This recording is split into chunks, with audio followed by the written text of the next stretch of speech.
Tenemos estos tres tipos de diseños para trabajar con etapas de contacto entre dos corrientes, ¿no? Tenemos un diseño cruzado. En este caso, fíjense, es la fase extracto la que pasa por todas las etapas, mientras que la fase refinada o la fase densa, que es la que pasa por todas las etapas, y la fase extractante o la fase ligera la dividimos en varias corrientes, y cada una de esas corrientes entra en contacto con cada una de las etapas, de tal manera que se forma una especie de diseño cruzado. ¿Okay? Entonces aquí vemos que al final la concentración en la fase refinada, en la fase densa, va a disminuir de X0 hasta Xn, ¿no? De la última etapa. ¿Y qué pasa con la composición dentro de la fase extractante? Bueno, si suponemos que todas esas corrientes que hemos dividido, ¿no?, tienen la misma composición, bueno, si divide van a tener la misma composición, es evidente que van a tener una composición mayor a la salida, pero si bien es cierto la composición a la salida de la fase extractante es mayor porque está extrayendo, no significa que en todas las etapas va a ser la misma. No, aquí por ejemplo tiene una mayor concentración, en esa segunda etapa tiene una menor concentración, entonces no quiere decir que va a ser igual en todas. ¿Okay? Por otro lado, el diseño en paralelo vendría a ser así: ambas fases pasan de etapa en etapa, pero en dirección en paralelo, ¿no? ¿Sí? Ambas entran a la primera, salen de la primera, entran a la segunda, salen de la segunda, entran a la tercera, y así, hasta llegar hasta la última etapa. Aquí también, si se dan cuenta, la composición, suponiendo que el soluto está yendo desde la fase densa hacia la fase ligera, ¿no? Aquí también la concentración, fíjense, en R va a disminuir. La concentración inicial, a medida que va pasando por cada etapa, va a ir disminuyendo. ¿Y qué ocurre en la fase extractante? Pues va a ir aumentando porque está extrayendo lo de la fase densa, ¿verdad? Mientras que en el diseño en contracorriente, pues lo que tenemos es esto, ¿no? Las fases van en sentido contrario cuando pasan entre etapa y etapa. Y aquí también vemos que la concentración en la fase densa, a medida que va pasando por las etapas, pues va a ir disminuyendo, mientras que la concentración en la fase refinada, en la fase extractante, perdón, a medida que va pasando por cada etapa va a ir aumentando. Aquí hay que tener mucho cuidado siempre con el subíndice. O sea, no porque dice 1 significa que es la entrada, no necesariamente. Este 1 hace referencia a la etapa 1, pero para él la etapa 1 es la última etapa, por lo tanto él está saliendo de la etapa 1. Hay que tener cuidado aquí con eso. Entonces, usted puede hacer un diseño de cualquiera de estos tipos, ¿verdad? Pero ¿qué pasa si usted diseña, miren, de esta manera? Se ven acá, ¿eh? Miren. ¿Qué diferencia notan? A ver, para que yo no me estoy hablando. A ver, alguien, un valiente. ¿Qué diferencia notan entre igual, es el mismo diseño que los que están arriba? Pero hay algo en particular. Si usted observa aquí este diseño, y este es el diseño cruzado, note que la salida, por ejemplo en este caso de la fase extractante, la salida, la composición de salida corresponde a la composición de equilibrio. Y por lo tanto también la salida de la fase extractante corresponde a la de equilibrio, ¿no? Tanto de la fase densa como de la fase ligera. Quiere decir que la salida de esta etapa son corrientes que han alcanzado el equilibrio.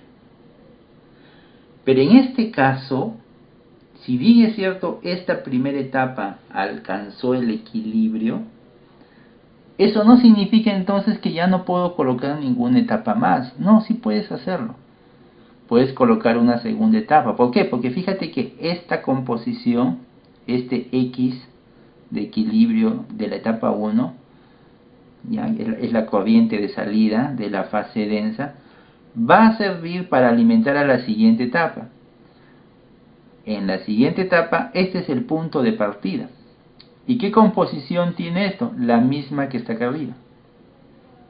¿Y por qué el punto está acá abajo? Porque aquí vas a alimentarle con fase extractante cuya composición es esta. Por eso es que el punto baja a la misma altura que el otro. Y de aquí bajas acá y empiezas en una segunda etapa, donde entra fase extractante y otra vez vas hasta el el equilibrio. De la etapa 2 el sistema sale en equilibrio, otra vez bajas aquí y vuelves a una siguiente etapa. Entonces estás avanzando, lo mismo que hiciste aquí, con la diferencia que aquí llegas hasta el equilibrio, aquí no. Si quisiera hacer algo similar, pero en un diseño en paralelo, significaría que, a ver, la primera etapa tiene que llegar al equilibrio. Bueno, si la primera tiene que llegar al equilibrio, entonces ya llegó, pues. Y estas corrientes deberían servir de alimentación a la segunda etapa, ¿verdad? Pero ya no hay segunda etapa, porque ¿dónde entraría la segunda etapa? No puedes pasar al otro lado. El equilibrio es el límite. Por lo tanto, al llegar al equilibrio en un diseño en paralelo, ya no puedes colocar otras etapas más, pues, ¿no? Con una sola etapa suficiente. No puedes avanzar más. Acá sí podías, porque la salida de la primera no llegas al equilibrio, puede ser una segunda, tercera y así vas avanzando. Aquí en el diseño en contracorriente, igual vemos que esta primera etapa, este punto que está acá corresponde al equilibrio. Por eso que aquí tengo la salida de la fase extracto, tiene una composición de equilibrio. ¿Por qué? Porque coincide con esto, una línea horizontal, ¿ve? Tiene la misma composición del equilibrio. Y la salida de la fase refinado, que es esta salida de acá, tiene la misma composición que este punto. O sea que esto de aquí es una composición de equilibrio. ¿Te das cuenta? Por lo tanto, la salida de esta fase y de esta otra, estas dos salidas que están saliendo por el lado opuesto, están en equilibrio. Y lo mismo ocurre con la de abajo y con la de abajo. Por eso es que decimos que estas son etapas ideales, o también le llaman etapas teóricas, mientras que a estas le llaman etapas reales. Las etapas ideales o las etapas teóricas son aquellas etapas en donde las composiciones de salida de las dos corrientes son composiciones de equilibrio. No importa si el diseño es cruzado, paralelo o en contracorriente, sus composiciones de salida son composiciones de equilibrio. ¿Correcto? A eso le llaman etapas ideales. Sin embargo, no es posible alcanzar eso en la práctica. Alcanzar una etapa de equilibrio implicaría muchas cosas que en términos prácticos no es posible lograrlo. Porque para que un sistema de donde dos corrientes entran en contacto y alcancen el equilibrio, para que ocurra eso, para que alcance el equilibrio, si usted recuerda la clase pasada decíamos, tiene que tener un tiempo de contacto muy largo. Si el contacto interno es en paralelo, tiene que ser muy largo, ¿no? Requeriría de equipos o etapas, más que equipos, etapas muy grandes, que desde el punto de vista práctico pues no es conveniente, ¿no?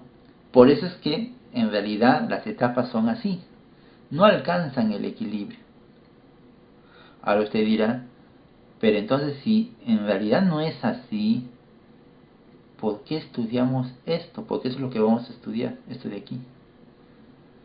Bueno, porque esto te establece el límite.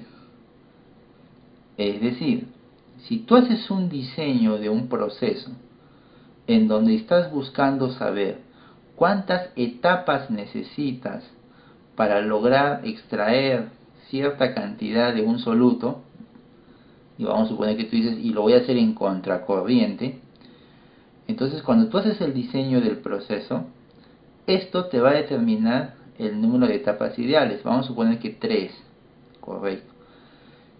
Tú debes saber que 3 no va a ser más de 3, así, seguramente 4, correcto. Pero lo que sí estás seguro es que menos de 3 no puede ser, o sea, 2 no, porque 3 es el límite. Por lo tanto, a eso solamente le vas a agregar una etapa más, ¿correcto? Y a eso tiene que ver con términos de eficiencia, que es algo que vamos a ver dentro de un momentito. Entonces, el estudio de las etapas ideales o las etapas teóricas te permite conocer el techo de un diseño, lo máximo que puedes tener de un diseño. Por supuesto que tampoco estoy diciendo que los procesos reales están muy alejados del equilibrio o de etapas ideales. No, porque cuando se diseñan equipos o mecanismos para estas operaciones, siempre lo que hacen es tratar de que esta etapa real se acerque lo más que se pueda a la etapa de equilibrio, ¿no? Eso es lo que siempre se busca, pero por supuesto eso no siempre se logra, ¿no? Por ejemplo, miren aquí, en este diseño, para tener estas dos corrientes en contracorriente, en donde esta es la composición en la fase densa, en la fase refinada, ¿ya? Y esta es la composición en la fase ligera. Para llegar desde esta composición a esta composición, que es mi objetivo, vamos a suponer, he necesitado dos etapas ideales. ¿Ok? Dos etapas ideales. Sin embargo, eso es siempre y cuando estas etapas, y recuerden qué cosas eran estas etapas, ¿no? Estas etapas eran, podían ser tanques, podrían ser recipientes, espacios en donde los fluidos entran en contacto. Estas dos etapas tienen que ser etapas ideales, ¿no? Pero las etapas no son ideales. Entonces, si no fuesen ideales, vamos a suponer que en realidad se requeriría tres etapas reales. Entonces aquí entra un concepto llamado eficiencia. Eficiencia de la etapa. Y la eficiencia de una etapa la podemos describir de esta manera, mediante esta ecuación llamada eficiencia de Murphy. ¿Sí? La eficiencia de Murphy es una expresión que permite justamente establecer ello. Y vamos a ver qué es lo que significa esta eficiencia de Murphy. Fíjense aquí.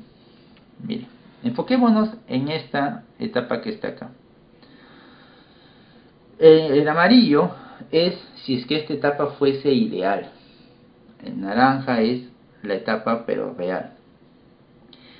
Y usted está partiendo esta corriente de extracto en Y4, que está partiendo de aquí. Esta corriente ingresa a la etapa. Si la etapa fuese ideal, ¿cuál sería la composición de salida de esta corriente? Sería este punto, o sea, Y3. Le vamos a llamar Y3 asterisco. Este asterisco significa en equilibrio.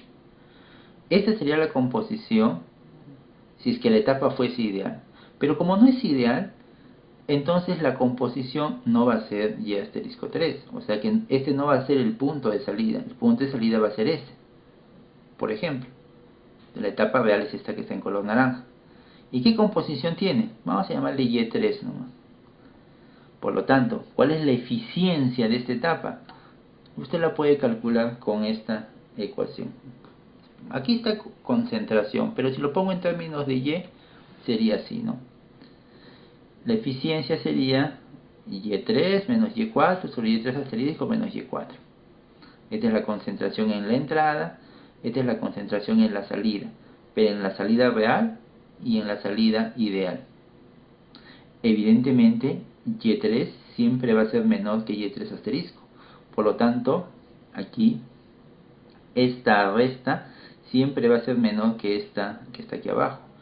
Por lo tanto, esta relación siempre va a ser menor que 1.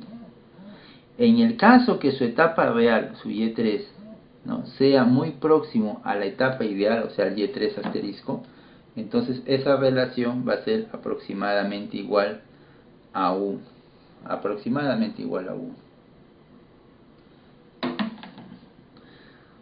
¿No? Es decir, 100% eficiente.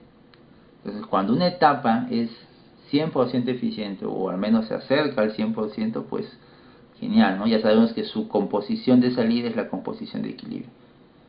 Pero noten cómo se ha calculado, perdón, disculpen, antes de eso, me crucé. Allá. Entonces, este Y3, esta composición de salida, que es la composición en este punto, va a ser menor a la composición que podría tener si es que la etapa fuese ideal. ¿Correcto? Entonces, este vendría a ser la eficiencia. Si usted tuviese estos datos, usted podría calcular la eficiencia de esta etapa. Ahora, ¿todas las etapas tienen la misma eficiencia? Puede que sí, como puede que no. Eso depende de otros factores, que en su momento lo vamos a ver, no se preocupe. Por ejemplo aquí, esta es la segunda etapa, ¿ya? Vamos a ver aquí en segunda etapa. Si esta segunda etapa fuese ideal, su concentración de salida estaría acá. Por lo tanto, tendríamos esto. Este sería Y2 asterisco. Pero esta es la verdadera concentración de salida de esa etapa 2. Esta etapa 2 no es ideal. ¿Cuál es la eficiencia de esta etapa 2? Aquí está. Lo podrías calcular utilizando solamente estos tres valores. Fíjate. La composición en la entrada, la composición en la salida real y la composición en la salida si fuese ideal